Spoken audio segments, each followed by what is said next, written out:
Welcome everybody back. Thank you for coming and for listening. We are here in the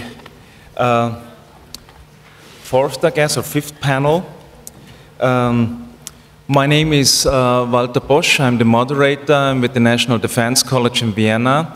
I'm working there as a Middle East expert, focusing mostly on Iran, Iraq, Turkey, and the Kurdish issue. What we try to do is to have a presentation first, which gives us, so to speak, the frame where the current Syrian crisis occurs, a frame both in geostrategic and in historic depth. And we're very proud and happy to have Karin Kneissl here, who is a very well-renowned Austrian public figure, intellectual, writer and analyst with vast experience in the Middle East. Karin, the floor is yours. Thank you, Walter.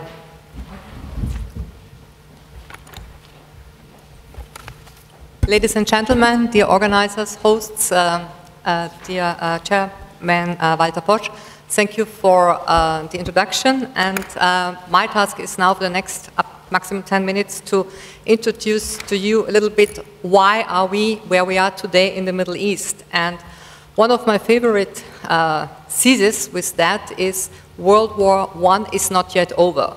Actually, the political map of the Middle East as we see it today is the immediate outcome of the dividing up of the remnants of the Ottoman Empire. And what you would hear nowadays constantly, especially when it comes from representatives of the IS, the Islamic State and others, is that, look, we managed to put upside down the so-called Sykes-Picot border. Now, Mark Sykes and Georges Picot, two European diplomats who conducted a secret correspondence during World War I, actually shared up among themselves spheres of influence, which you can see here on the left-hand side. But the map of how Georges Picot and Sykes envisaged the Middle East to be after the war looks fundamentally different from what it then finally was divided into, namely today's still existing nation states. And these nation states actually are the outcome of an oil agreement which was brokered in 1920 at the Italian coastal city Sanremo.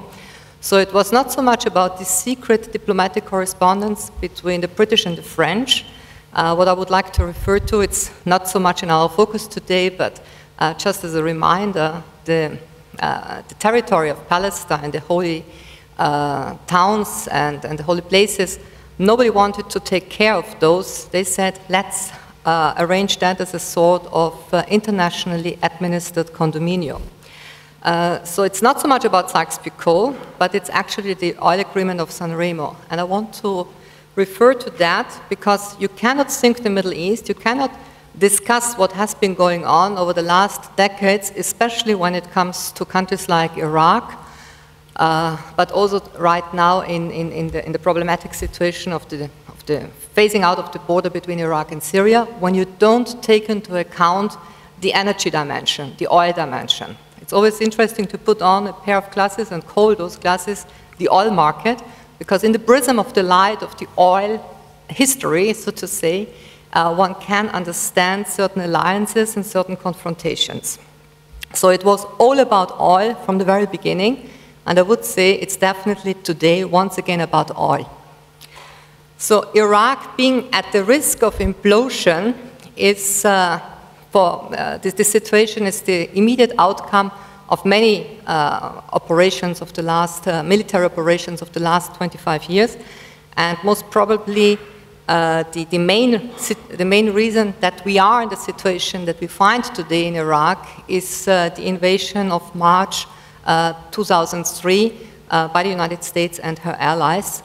And of course then, subsequent to the invasion, the dissolution of the Iraqi army, the mishandling of internal politics, etc., etc. I don't want to bore you with all that, but what I would like to draw your attention to is it was the pipeline between Mosul in today's northern Iraq, the very city of Mosul that was conquered, or the conquest of which in June 2014, brought Daesh, this Islamic State, to be established in the Levant, in Iraq, in Syria, the entire Levantine, Bilad al-Sham region.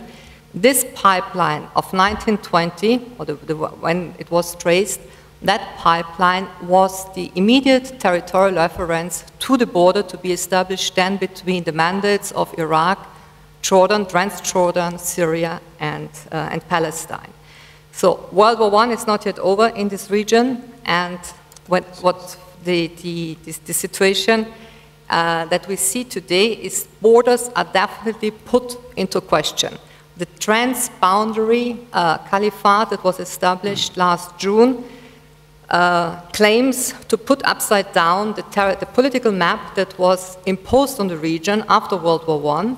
And it doesn't concern only Syria and Iraq. When you look at the concept of Bilad al-Sham, with Damascus as a new capital, with its, the claim that many Arabs put towards Damascus as a kind of mythical destination, this is currently in complete transition. Moving out of the situation in Iraq and Syria and going to another Arab country that, let's put it so to say, suffered from a so-called humanitarian intervention in 2011. And what are the consequences of that? We can see that also in Libya, which is today in total collapse, the events that took place between March and September 2011, which were coined a humanitarian intervention.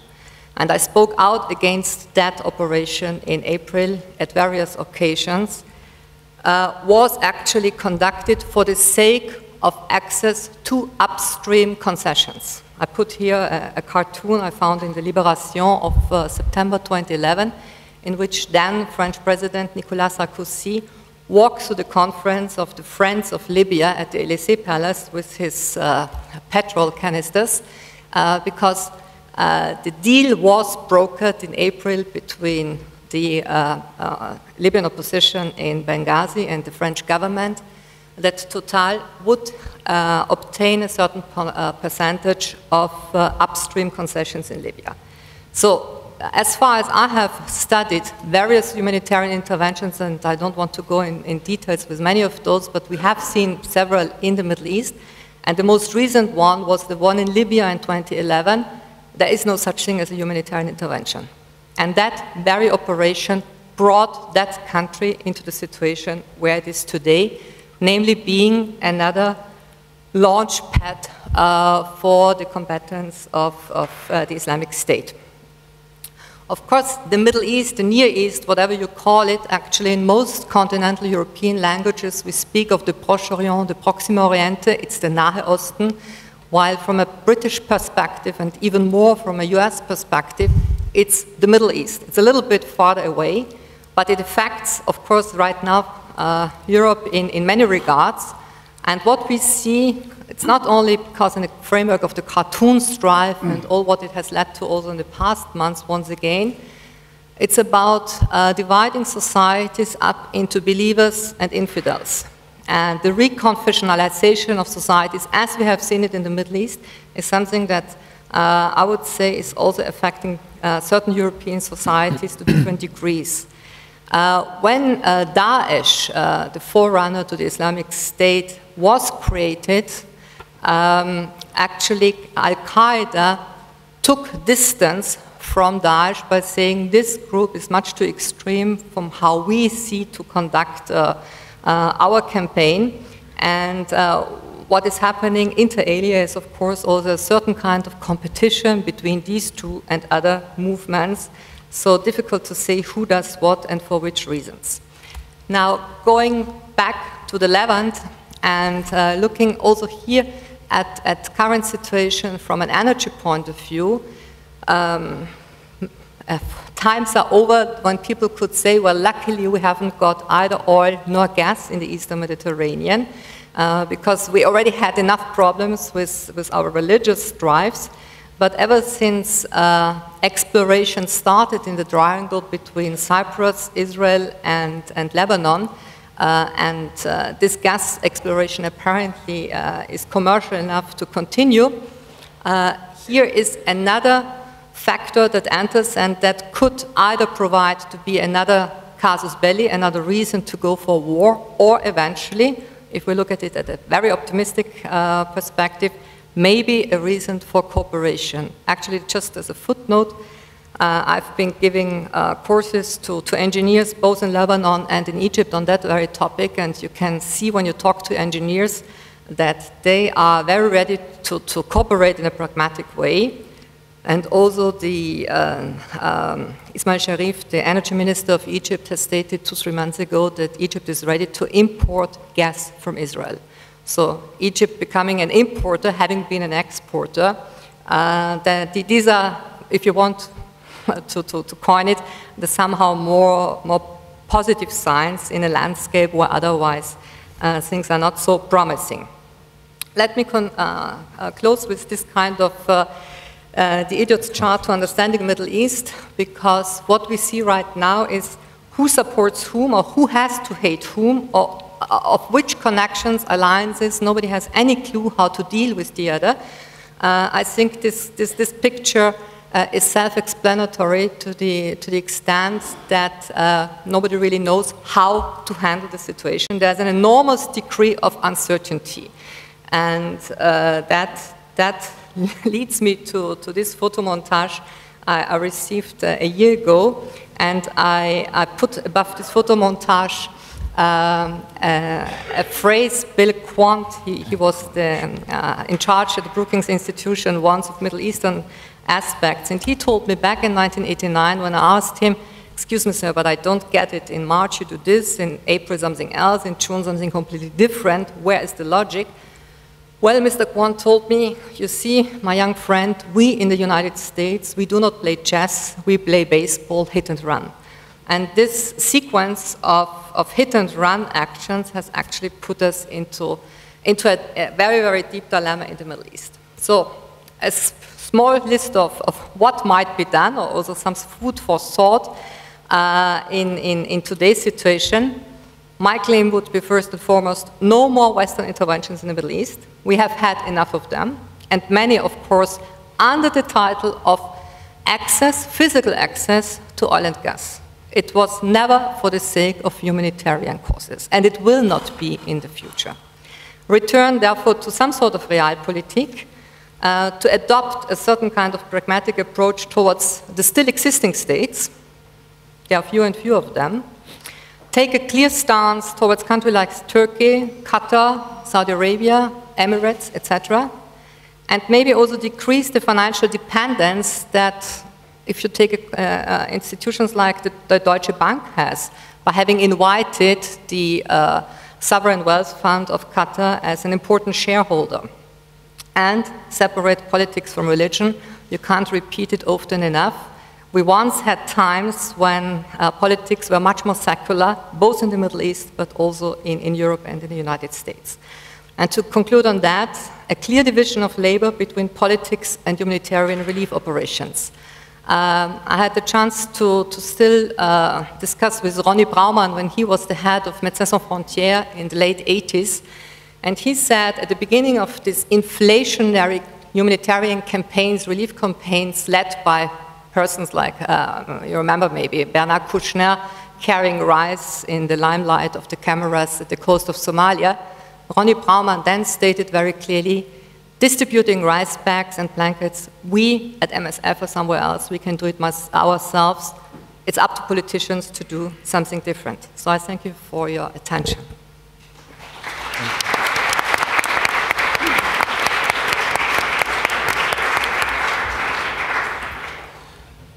Thank you very much, Karin, and thank you very much for your frankness.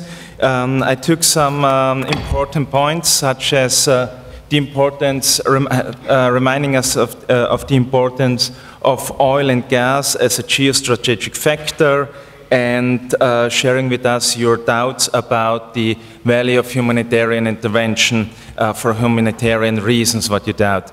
And still there are humanitarian crises, and one of the biggest is Syria, and one of the countries biggest affected with the Syrian crisis is Jordan. And I'm very happy to welcome Omar Nuseir here.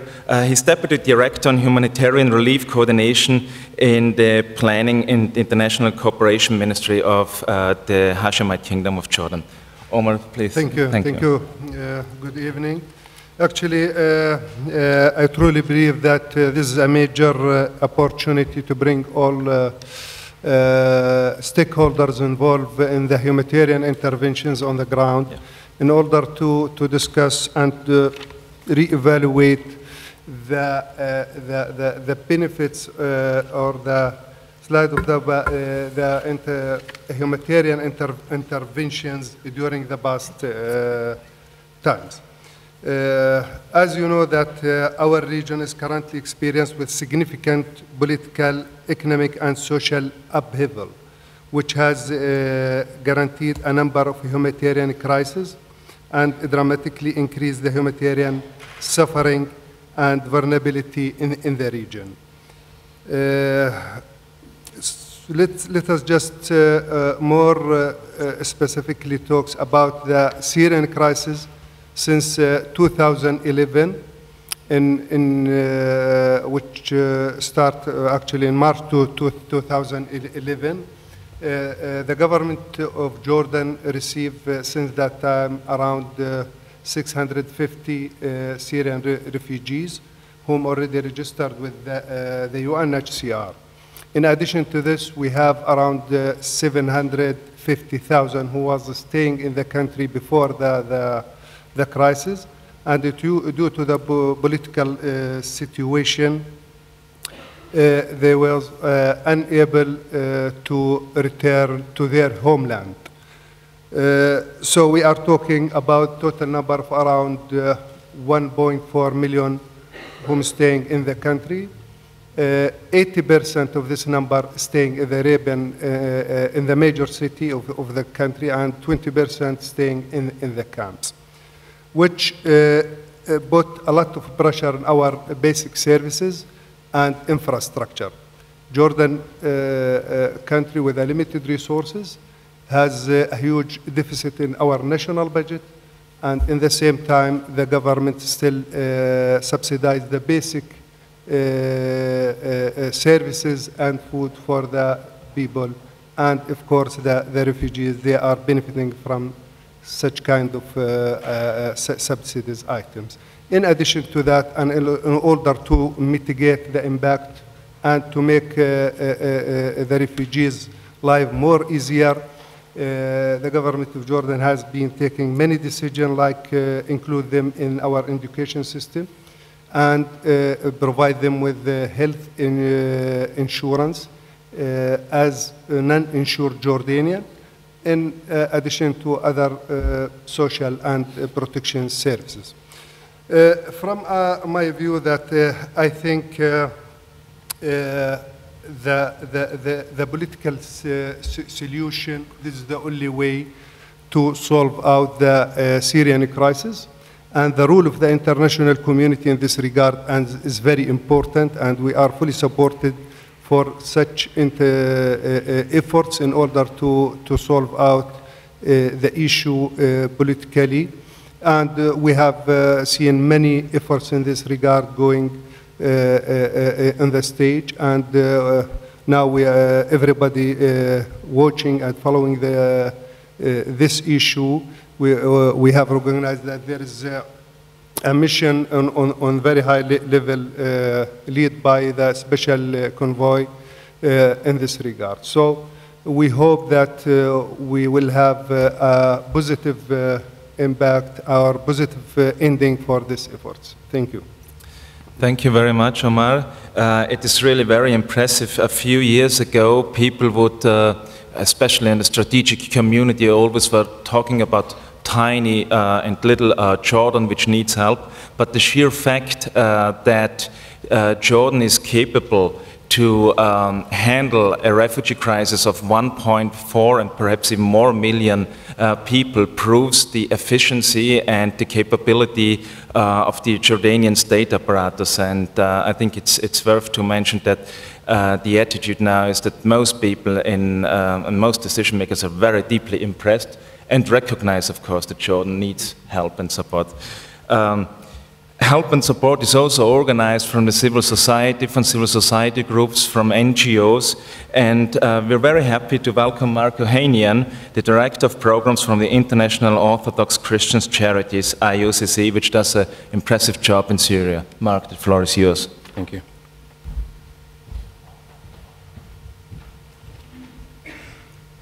I see the slide already up. Maybe I'd like to pause actually to say a few words about Karin's presentation, which I really liked. And if the people in Europe and North America had a better understanding of the geopolitics that Karin just explained, I think we can hold our leaders and politicians more accountable, and therefore, as a result, reduce these kind of conflicts, the mess that we saw in the presentation that Karin gave. So I'd like to say a few words from my part, a little bit on, give really a ground level view of what we do on the ground in Syria. We heard today a lot of the policy conversations and the challenges surrounding humanitarian assistance. And the topic we're addressing, is there a space for humanitarians? The answer to that is yes, there is a space. It may not be the space that we want to, but there is space. And I'm hoping to address that today a little bit.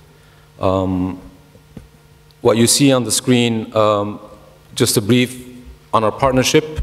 We work in partnership as IOC with Diakonia Katastrophenhilfen of Austria. And on the ground, we work closely with the Department of Ecumenical Relations and Development of the local Orthodox Church.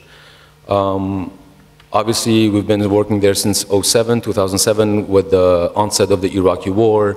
That's when we started engaging in Syria on a large scale, supporting the Iraqi refugees.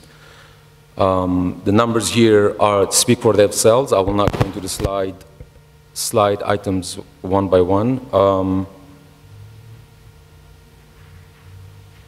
On some of the numbers, the UN reports, we need to keep in mind that when we talk about 3.8 million refugees, those are only refugees that are registered with the UN or about to be registered with the UN. The real number is actually higher than that.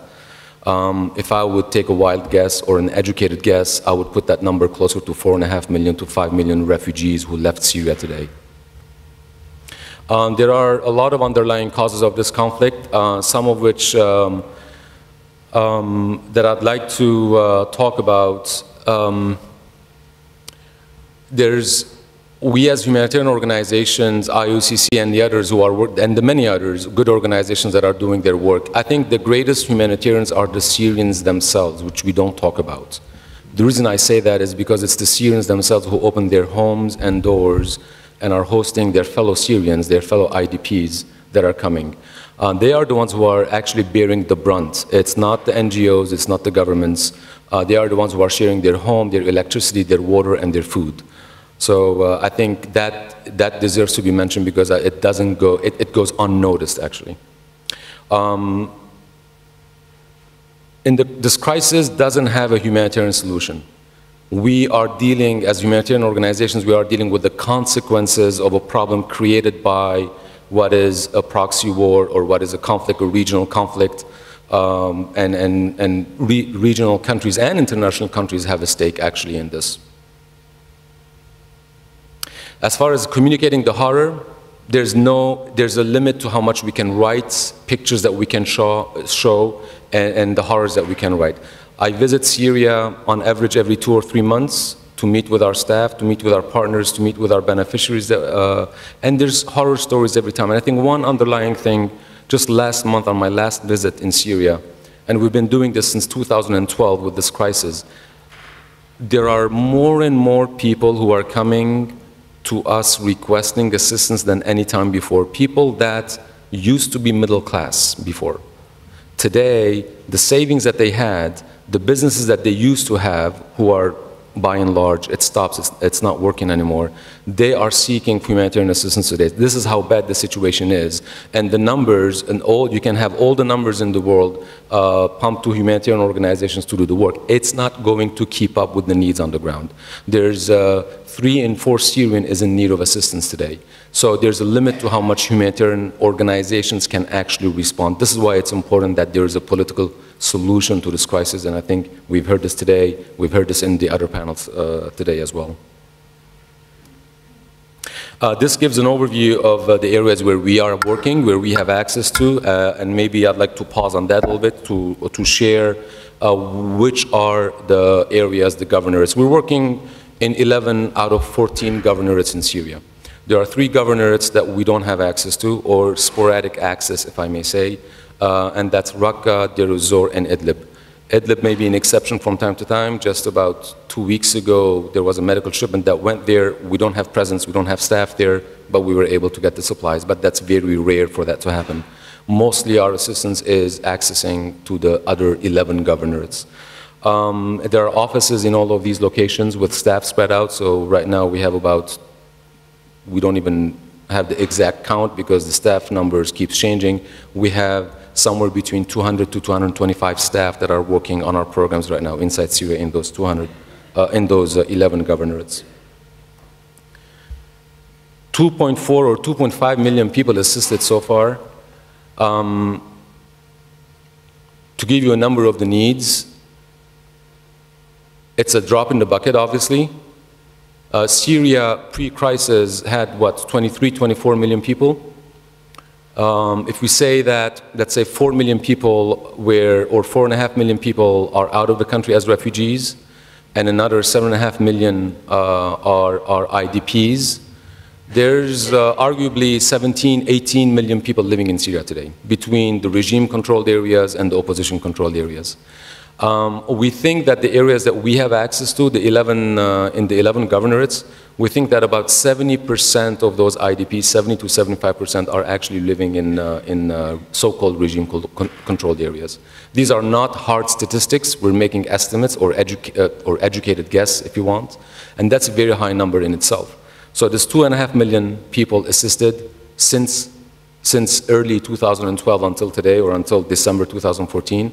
Again, it remains extremely small. So this kind of it shows the challenges that we are facing as international community. And I want to say a few words about why are we not working in those other 3 governorates. And I think that's important. Reality, and we have to be pragmatic and realistic. We can be idealist and be militant and say, hey, we want to have access to this place and that place. Reality is we cannot. At the end of the day, it's about who's on the ground, who is controlling what, and what is realistic, what is accessible, what is not accessible. The choice that we had to make as IOCC, and that's a very difficult choice to make, is because of the dynamics, political dynamics, and the situation in Damascus, the regime in Damascus, and the conflict in the borderline in those 3 governorates that we mentioned, we could not, and we will not be able to work on both sides of the line simultaneously. It's just not possible, it's not practical, it's not going to happen. With the current political dynamics, it is not going to happen. The choice that we had to make is, if we have access to these 11 governorates, and if we want and insist to have access to all of the 14 governorates, then we will be risking our presence and our access to all of these places. So the difficult choice was, we do where we do, we work where we work, and there are other organizations who are working in other governorates, and they will cover the needs in those places, as difficult as that may be. And that's a difficult choice to make. Some may call it you're being biased, you're compromising on humanitarian principles. I see that point. But again, it's about protecting the access that we have, because if we are kicked out, if we are not there providing the service that we're providing, there won't be another organization that will come to take our place. That's not going to happen. So, our response also, again, I will not take too much time in Lebanon and Jordan, including Iraq. Iraq does not appear on the map here. This is a regional response. I would just highlight the importance of also, the UN talks about this, the whole of conflict approach in the Middle East. I think that's very important. It's the recent ISIS attacks in some villages in Hasaki and Jazeera area, where a lot of Assyrian communities have been displaced. What's happening is we're hosting them and supporting them in the Hasaki and Kamishli area where we have presence, but also we learned just last week, just this week in fact, that a lot of these families are coming into Lebanon. They're finding ways into Lebanon, and we were talking with our partners today actually with Diakoni and others as well to see how we can support them. This just gives a sense of how our funds have been distributed. Obviously, as you can see, close to 75% of our resources are going inside Syria, and then Lebanon, and then Jordan. Accountability is a very important piece for everyone, for all NGOs. We take that very seriously, especially in a Syrian context. Why? Because where's your assistance going? We get a lot of that question. Who are you assisting? This side versus that side. In fact, we follow our detailed assessments, and we do want to know, and we do know who is receiving the assistance, where they're receiving, and who they are, and what their social situation, social status is. This is why we keep track of all this information. It's very easy to manipulate that in a place like Syria, where there's not enough information, obviously publicly available. We want to make sure that we have all the data available to us, and we track losses. There are commodities that are stolen at checkpoints, that are confiscated, that happen a few times, and this is what it does. So what this means, 98.10% of the cases of the commodities or the distributions that we have done as IOCC, those we know who they are and where they are, and there's 1.9% that are losses.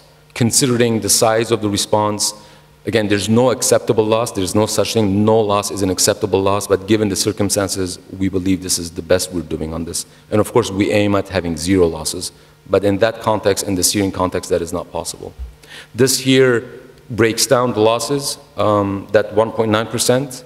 You can see here in Raqqa, there's 50%. What this constitutes actually is 2 trucks of humanitarian supplies, each about $110,000.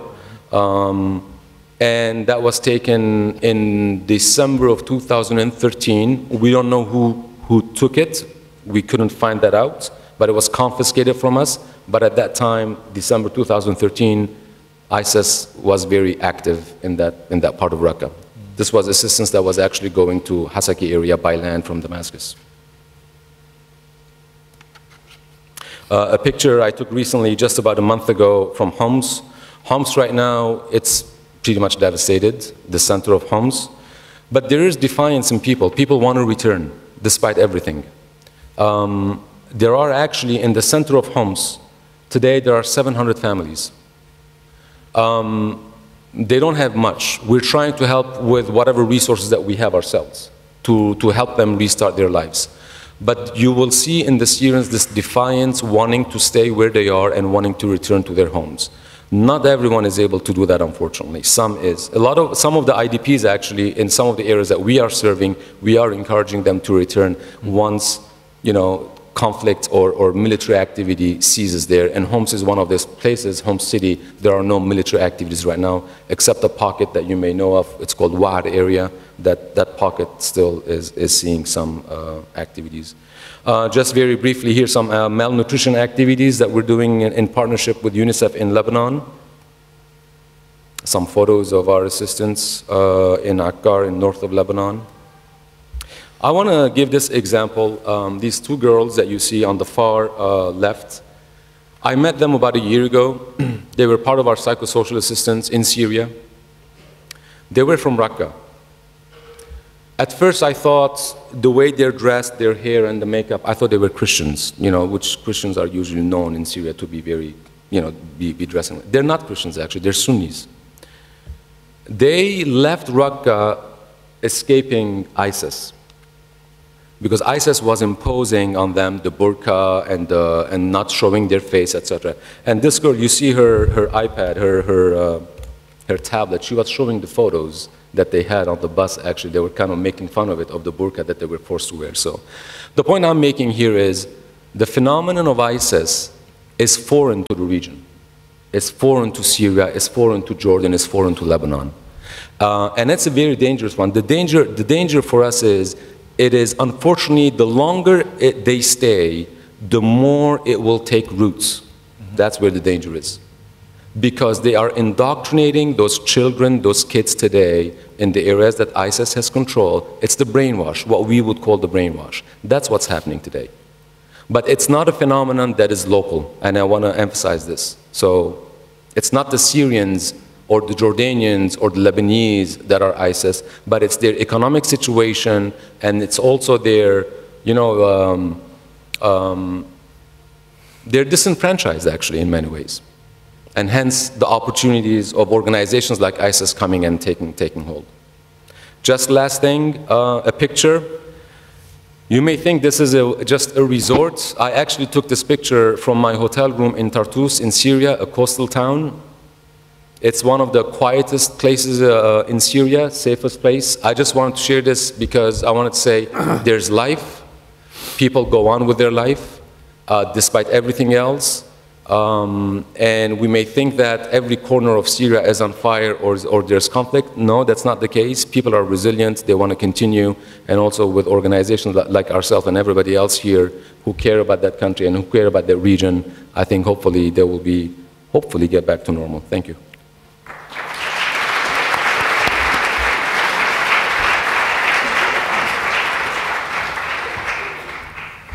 Thank you very much, Mark. I think you made three very important points for all of us, hinting at there is still a social life going on, a social life which changes nevertheless and which changes dramatically under IS control. You pointed in, and I take this for me again for debates and so on, to the tough decision an aid organization has to do when they side or appear siding with one political side, because at the point you have to be practical and have to make a choice. I think we all underestimate in a public debate, especially when it's heated political, what tough a decision this is. And you pointed very rightfully, and this is very welcome, on accountability and accounting and the importance for it. But there's not only accountability, there's also advocacy of the local people for programs. And I'm very happy to welcome Frances Charles from World Vision. She's the director on advocacy for Syria. Frances, the place is yours, I'm sorry. Thank you. I love that Mark finished what he had to say on talking about hope for the future, which is what I will get to at the end of my presentation. But I want to start by saying what I think needs to be said, which is today, right now, the international community is failing Syria. Mark has painted a very good picture of the level of what we're looking at the conflict right now. 12.2 million people who are either displaced, besieged, food insecure, threatened from violence, torture, or worse. But I want to point out that actually 2014 was the deadliest year of the conflict. This is not a conflict that has steadily started to get better. It got drastically worse in 2014. There was a 31% increase of people in need of humanitarian assistance just last year alone. That's 5.6 million children. So we have seen that despite 3 UN Security Council resolutions in the last year, things have not improved. And the question what we're looking at today is there space for humanitarians?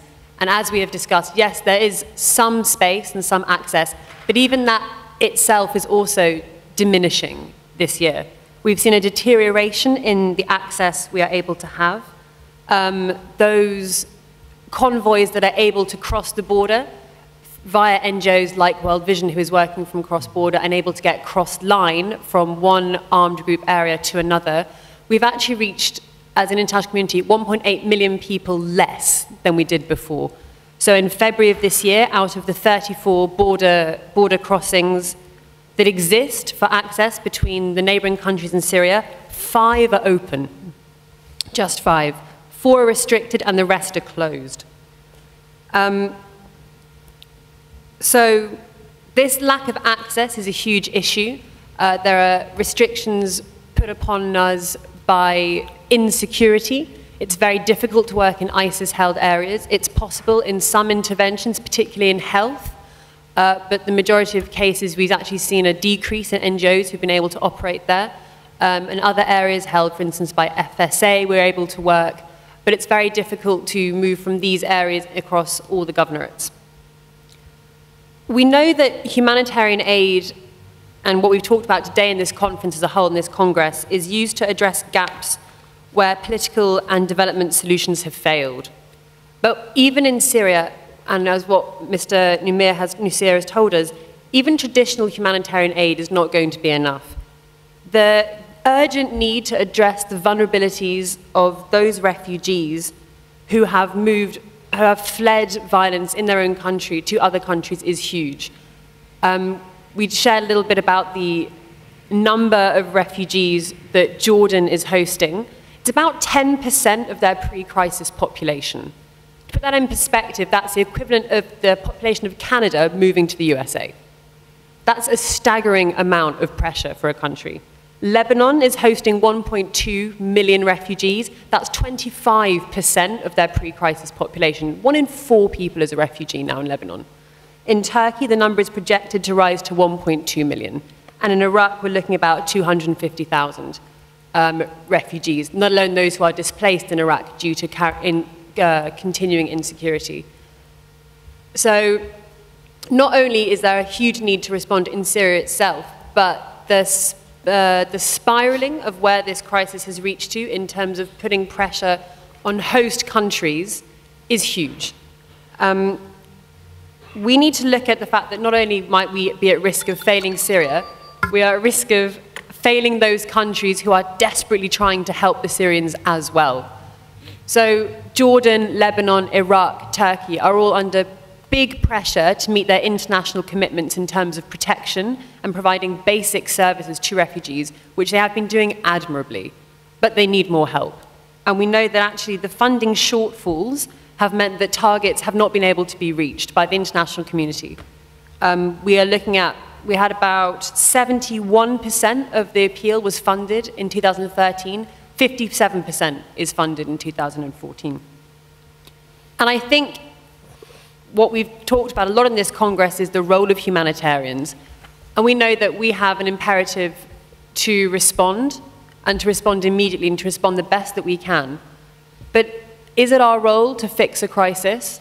The main impediment to what we are doing as humanitarians and the insecurity that we face that stops us being able to do what we can do best is political will. And unfortunately, and I completely agree with our keynote speaker, that the political will to respond to Syria is based on the interests of those countries. So the role of humanitarians in solving this crisis, in fixing this crisis, purist humanitarians would say that we don't have a role because it is our impartiality, our neutrality, and our independence that allows us to access these areas. We are only able to go and respond in areas held by Jabal al-Nusra because we are perceived to be impartial and not colluding with the government. Equally, the government allows us to go into cross-line areas because we are impartial and independent. But we've got to get better. We have to take this opportunity to evaluate how humanitarians can do a better response for those that we serve. And obviously I'm a little biased as an advocacy director, but one of the things that we have a strength as humanitarians is we are there on the ground through partners, but actually through our national and local staff ourselves as well, Vision, many other agencies working in the region. We have the information, we have the expertise, but we also have the facts. We know what is happening, and we know what is not happening. We know who is not doing what they promised they would do in various resolutions, and we know who is failing to implement their promises. So one of the things that we can do as humanitarians is to exert far more pressure than we are currently doing on those governments who have the financial interest, who have the financial influence and the political influence to change things. It's clear that the history of the region has been very troubled and hugely influenced by I won't say a humanitarian intervention is what it is, because I think we will quibble over the definition of a humanitarian intervention. But we can't excuse parties to the conflict because of history for failing to protect their own citizens. That's really important. But neither can we excuse those who have provoked the history in that region, and we must hold them accountable. I completely agree that we have to be pragmatic and realistic in what we do, but one of the main things we have to do as advocates is change that reality. So we want to see free zones, we want to see the Geneva Communiqué executed, and we need to see better change for the Syrians.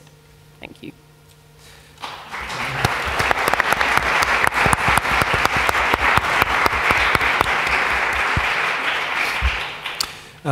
Thank you, Francis. You gave us a very good insight in the importance of impartiality, and I very much liked that you reminded us that humanitarian organizations are not there to solve crisis. They're there to do humanitarian relief, and there's a tendency in international diplomacy, once you get the humanitarian machine started, the crisis is over, which it is definitely not. Now, before I give back for a final comment, before we open the floor, I would like to ask all three of you, what would you think would be the step which should be done now, immediately, by the international community, by any government, whomever? What would you say? And we go in reverse order. Francis?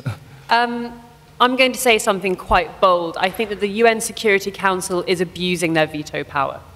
Over 90% of the arms used in Syria have come from permanent members of the Security Council. That's an alarming statistic.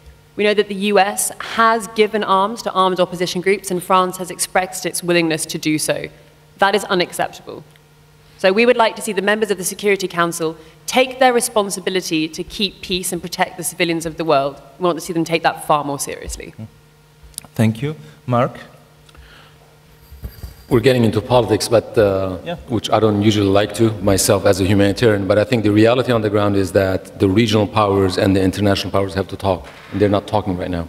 What I mean by that is North America or United States, Europe, from one side, Russia, Iran from the other side, and also the regional powers being Turkey, Saudi Arabia, Qatar.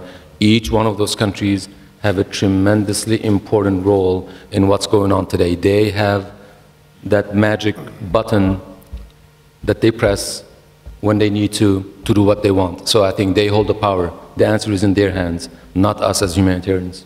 Thank you. Omar? Thank you. Actually, I think the international community should take a serious action in order to stop the bloodshedding inside Syria and find out a political solution for the crisis. And on the other hand, outside the Syria, in the neighboring country, on other places host the large numbers of refugees. The international community should invest more funding in order to mitigate the impact on those vulnerable groups, in order to maintain on the minimum level standard of life, to provide them with health care, education, and other important services they might need. Thank you. Thank you very much. So some kind of more international responsibility taking over. This brings us back to the initial presentation. If one just takes some points, one could even argue this can be read in a way of perhaps not humanitarian intervention, but humanitarian action. Would you argue along this line, or what would your assessment be of chances for international action, given the fact that you're a former diplomat? Thank you. Well, diplomacy is all about behind closed doors talking and not condemning the other to abandon, to quit. And I think a lot of porcelain has been broken from the very beginning. I remember clearly when Hillary Clinton was still Secretary of State, she more or less shouted at her Russian counterpart, Lavrov, by saying, we dropped Mubarak, you have to drop Assad. And Lavrov responded, well, Madam Secretary of State, this is not in the tradition of Russian diplomacy. So much about deep gaps of how the big powers also define and shape their diplomacy.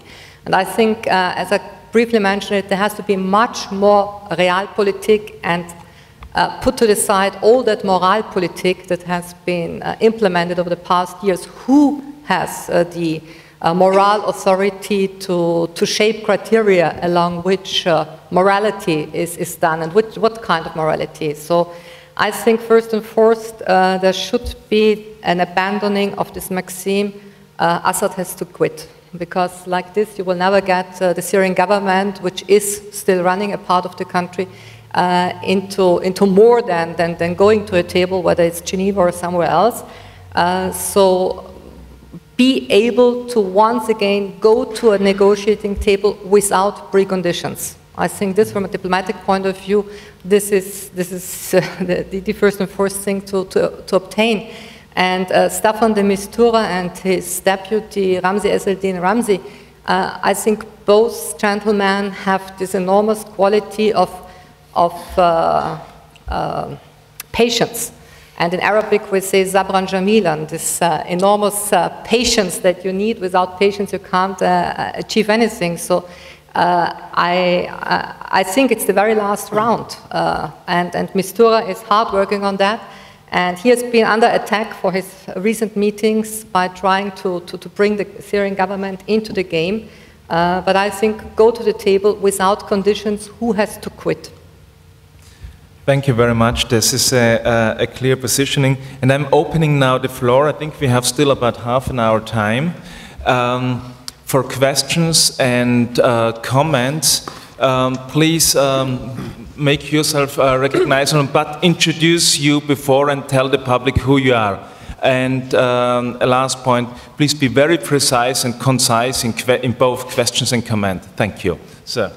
Yeah, my background is in oil policy, and I would like to make a congratulatory comment to Ms. Kneissl. Today I'm running in my retirement Sustainable Development Media. Usually the history is depicted with that boat that comes back from Yalta, where President Roosevelt got involved, the US, in the Middle East, and made the world dependent on Saudi oil. Now, what you presented us very accurately is that actually history started already from World War I. And the oil issue is an old oil issue, and it was, strangely, between France and the Ottomans. Now, after Yalta, France got kicked out. The British were playing ball with the Americans. And one now looks to that, one can start understanding the different partitions of the Middle East. The history is really a history of oil. And anything else we're talking here about are just drops of that goo. Yeah. And if we do not understand that, then we do not realize that what's written on the sky today is the need to get away from oil. That means all what we are talking now about Nachhaltigkeit, sustainability, about climate change, that is actually our savior and the Middle East savior. What we have to aim is forget now all this humanitarian, which is obviously very important. I'm not saying forget seriously, but the issue is to get the world independent of Middle East oil, and then all these problems somehow will vanish because the money will have vanished. Thank you. As a cultural historian, I always am critical to look for only one factor, but thanks again for focusing on the importance of oil and gas.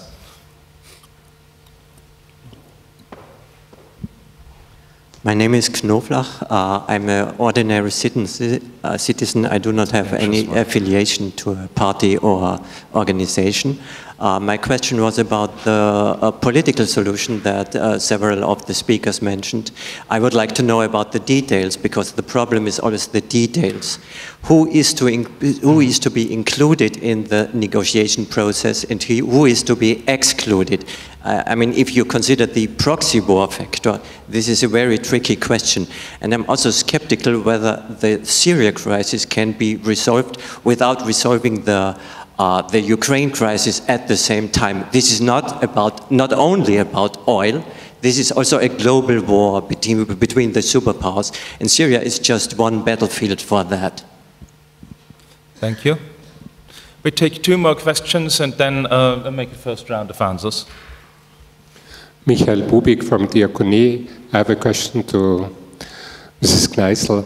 What do you expect will happen to the Kurdish people in the region? Will we see a Kurdish state, or what will be the future? Okay. No. Hi, I'm Anthony Neal from CAFOD, which is Caritas England and Wales. As a faith-based organisation as well, we often talk about the added value of working through local churches and the reach that gives. I was just wondering if our 2 colleagues from World Vision and IOCC could talk about some of the challenges and possible opportunities of specifically working as Christian organisations in Syria and accessing communities. Thank you. I think, who wants to start? Francis, perhaps? Yeah, we'll actually go backwards. I'd like to start by addressing the question from our colleague from Caritas. So in terms of challenges and opportunities in working with Christian partners, there are a lot. A large percentage of our work, particularly in Iraq, we are now present in KRI, the Kurdish region, is done in cooperation with church partners. And similarly in Syria, we have found that working with the church gives us some reach into communities that we might not be able to reach otherwise. But the obvious challenges remain with purported religious dimension to a lot of the armed groups' profile. Whether that is in reality why they're operating or not is not for us necessarily to comment on in terms of choosing a partner. But opportunities to work with Christian partners in northern Syria, in Turkey as well, in Iraq, but the same in Jordan and Lebanon. I would say throughout the region, there's an awful lot of opportunity to partner with organizations, because you'll find that civil society is looking for peace. You know, people in the region are sick and tired of war, and a lot of opportunities are being made, and people are taking proactive steps to try and create any space for dialogue, mediation, conflict resolution, and local level peace opportunities. I will try to answer that question from a specifically Syrian perspective, not theoretical or broader, because there's some interesting things that are coming up that we noticed that would be good, I think, for the audience to know. Just to understand the partner, it's the specific partner in this case, the Orthodox Church in Syria. Christians in Syria are roughly, it's said to be about 10% pre-conflict. It may be 10%, maybe 8%, whatever it is. About half of that Christian population in Syria is Orthodox Christian. The other half is a combination of Catholic, Assyrian, Armenian, and so forth. So our partnership goes for many years, pre-conflict. The importance there is this. Churches in general in Syria, not just in Syria, in the Middle East in general, they have the reputation of social services. It's not new. It didn't start in 2012. It started centuries ago. So especially among the Muslim community, churches have that reputation of social outreach, because churches were one of the first to support destitute communities, especially in poor communities.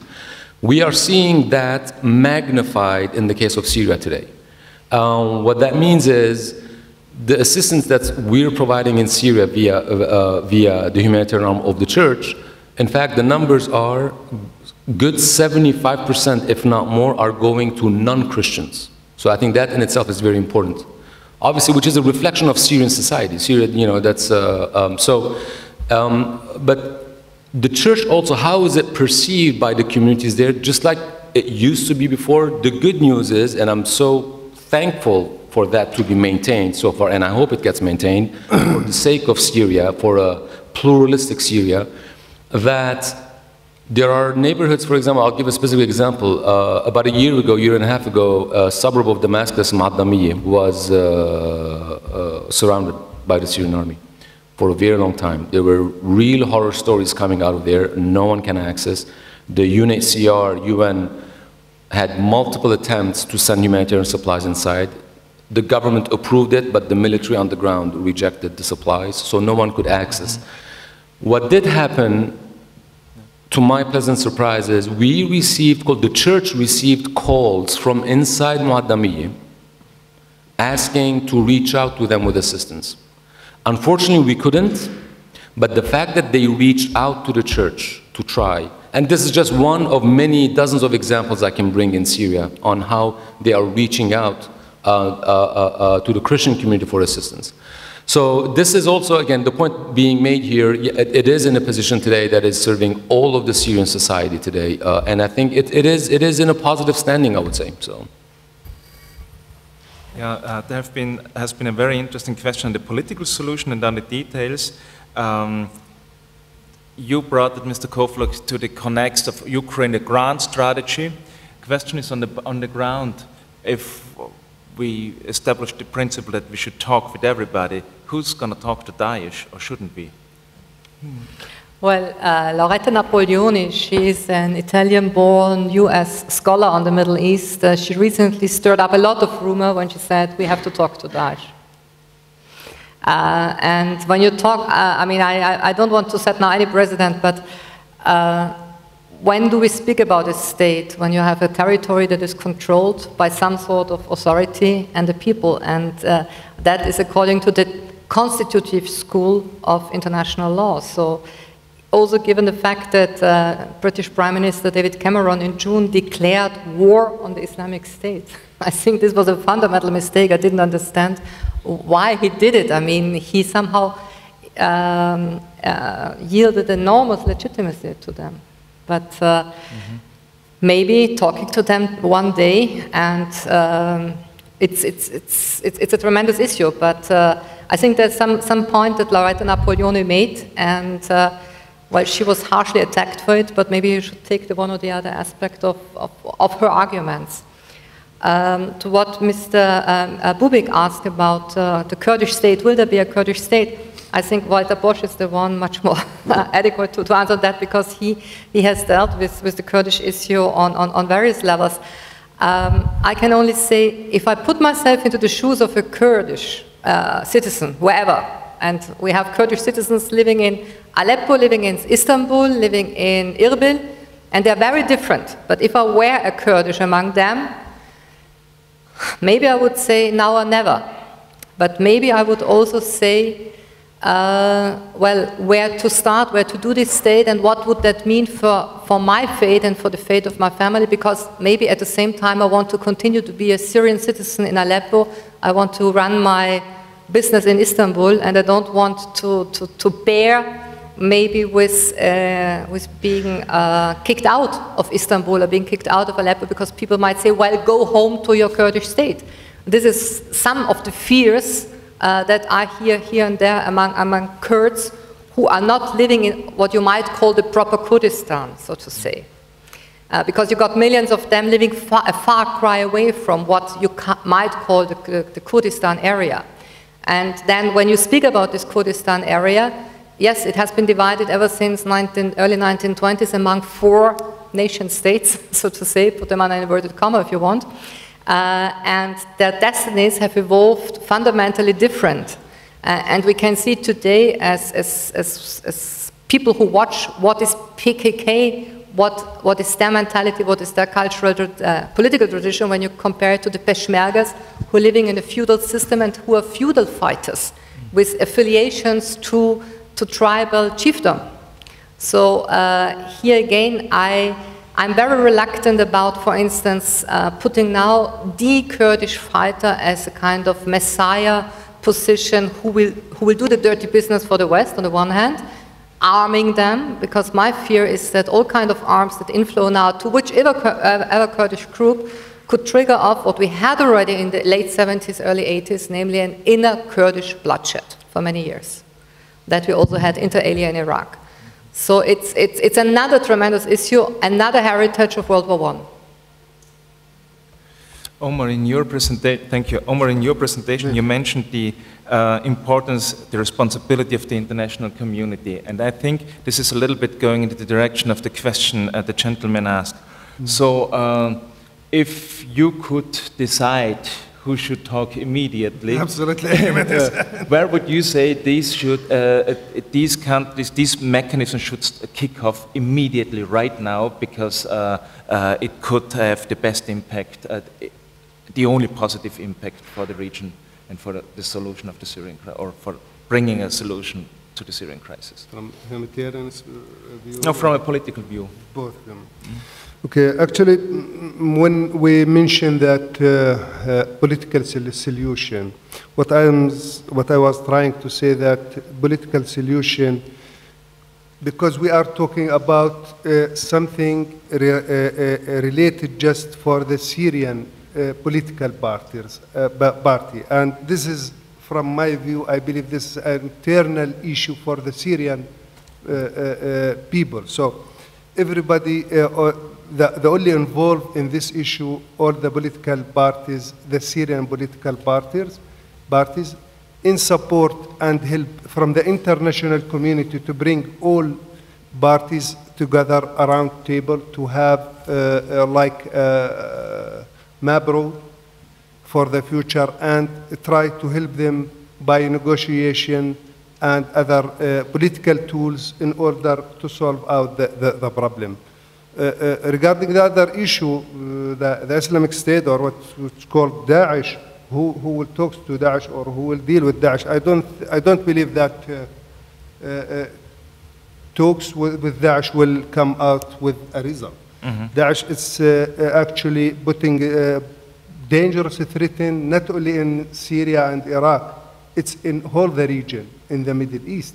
So we as a neighboring country, our main concern at this time that to save our territory and our people from any threat coming from outside our territory by putting more political procedure on our borders in order to save the Jordanian people and the refugees and other nationality whom is staying in Jordan, as long as our country considered as a safe haven in the region. And I think all of you that you are aware, starting a long time ago with the Palestinian conflict, and starting receiving refugees from Palestine, and then during 2004 when the Iraqi crisis, and we received at that time a large number of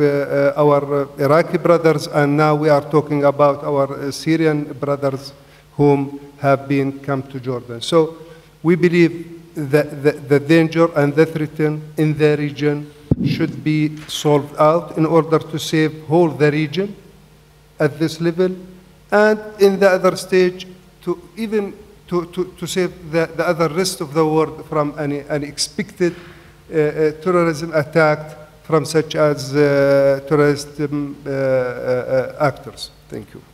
Thank you very much. I think this panel has shown again the contradictory situation. On one hand, you have to focus on the humanitarian immediately. On the other hand, there is a serious security situation with some political actors. You will find it very hard to talk to.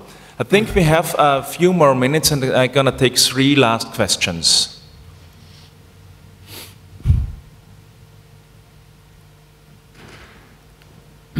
Maybe it's a bit of a naive question, but I would be interested in a general landscape of humanitarian work in Syria right now. We have 2 Christian organizations here. Who are the other key players doing groundwork, like in the field at the moment? Thank you. Okay, both of you, I guess. Oh, sure. The UN and the UN partners are by and large the largest network today inside Syria. And I'm talking here, when I say that, it's those areas that we have access to, which is largely the areas that are under the regime control. SARC, Syrian Arab Red Crescent, is the largest humanitarian network inside the country, largely supported by the UN and other multilateral agencies. And I don't want to be feathering my own nest. The largest network would be our network inside Syria with our access that we have there. Unfortunately, a lot of the NGOs are extremely restricted on their access. There are a lot of red tape. There's a lot of oversight. We are lucky and we cherish that actually. It's something that it's extremely sensitive for us, that we do have the access in doing the work that we're doing without the red tape, and I think that's very important. Anything else and everything else done by others, it's being checked by various ministries. It goes through the processes, where it's going, what it's going, who's receiving. We are working under the banner of the church, and by doing so, we have the full freedom in accessing the communities that we have access to. So, but again, the operating environment in Syria is very difficult. It's not easy, especially for the NGOs, and I think my colleague Francis can say more on that. The challenge is, as I was saying in my earlier comments, it's an environment that you cannot openly work on both sides of the line. You just can't. You need to choose. It's that kind of situation, unfortunately, that you need to choose if you want to be effective, where you want to focus, where you want to work. Francis? Yeah, just to add a little bit more onto what Mark has said. The question of choice, that's something really important. So the vast majority of NGOs are either working from Turkey into northern Syria, or they are based in Damascus and working outside of Damascus, with the exception of the IOCC and a couple of other partners. It tends to be that you can only do one of the other. And we have to remember that ISIS is not the main armed group that we are dealing with. There are many armed groups functioning in Syria. So your ability to work in one area depends entirely on your negotiation access and acceptance levels with that particular armed group, FSA, Jabal al-Nusra, others. And we've often found that we rely heavily on local councils, particularly in West Aleppo and Idlib, to be able to have access. But it's very fluid. You might be speaking to one faction of FSA one week, the next week that armed group changes identity and profile. So you're obliged to start your access negotiations again. That's a little bit from the armed group perspective. Also, because they tend to be held different areas in Syria, there's a lot of cross lines. People tend not to be, armed groups and the Syrian government don't tend to accept too easily cross-line work. That's actually one of the hardest things. Getting across the border is one thing, but actually to cross from a government-held area into armed opposition territory is also very difficult. That tends to be when you don't get access to leave Damascus, when things go missing from your truck, when you have administrative hurdles, or you're not able to get into that area. But like I said, it is possible. It's a lot of work, it's a lot of access, negotiations that you have to take, but the NGOs are there. The UN is really struggling. They do nearly all of their cross-border convoys through NGO partners. That's something really important that I don't think necessarily is reflected in the rhetoric that gets portrayed at New York level to say the UN has done roughly 2,000 convoys. They use NGO implementing partners. And I think that would be a very important message to make. It's possible, but it's tough. Yeah, thank you so much. Any other questions? When this is not the case, I would like to ask Karin, who, again, for some prospective assessment, the world has been looking to the Palestinian refugee crisis for almost a century. In a few years, it becomes a century. And they were muddling through in a way. You call it a crisis, but it's chronic, but it's there. Do you think that once the zones of influence, interest, and power are kind of sorted out in the region, in Syria, the factions are tired and so on, that we will face a future where 12 and soon to be 20 million refugees are permanently dealt with the way the Palestinians have dealt with, namely basically ignored, managed, manhandled in a way, but forgotten? Well, very tough question. You said a key word, which is when people will have grown tired. And my reading of history is that wars only end when everybody, but really everybody, is completely exhausted. And this is not yet the case in the Middle East. We are not in a situation like in April, May 1945. We are not also in a situation like in 1648, if I may refer to that year, because some voices like to compare what's going on in the Middle East today with the War of 30 Years. And the War of 30 Years could have ended much earlier because the main faction leaders were dead, and there was no reason, there was no agenda anymore for any kind of war, but you had war as business. And you had half of Europe being depopulated because everybody was doing business with that kind of war, being of German language education, Mutter Courage by Brecht. It's the story of this kind of war and the story of making business of war. So I fear that if not everybody is really completely exhausted, the many, many wars of the Middle East, and this is, of course, also the Palestinian-Israeli, the Palestinian-Arab conflict, because it has different layers, Palestinians towards Israel and the Palestinians towards the Arabs, and also where to resettle or how to bring the people back to their roots. And I think that I must say that somehow I have a very strong confidence in the societies of the Middle East, because they are somehow deeply rooted to the city or to the region where they belong to. And I remember an elderly businessman, tradesman in Damascus telling me once upon a time in the 80s, you know, times are bad right now and times will be bad for my son, but maybe the son of my son will face better times. So this capacity to think in generations, this is something that especially the city dwellers in the Middle East have. And I'm here speaking of the Middle East, of Syria, Lebanon, these old societies. And Syria is, together with the Iraqi society, or when you call, give it any kind of name you want. But it's a very, very old society. And somehow I have an enormous trust in the society. I don't know what is going to happen to the states, but the societies will continue. Thank you very much. Our topic was violence in the Middle East, no space for humanitarianism. I think we saw that humanitarianism and humanitarian action, humanitarian relief and help has a key role. We have, of course, unfortunately not been able to offer any political solution for the tragic crisis and for the many tragedies in the Middle East as it has been expected. Thank you very much. You have been a great audience, and thank you for all the speakers. Thank you.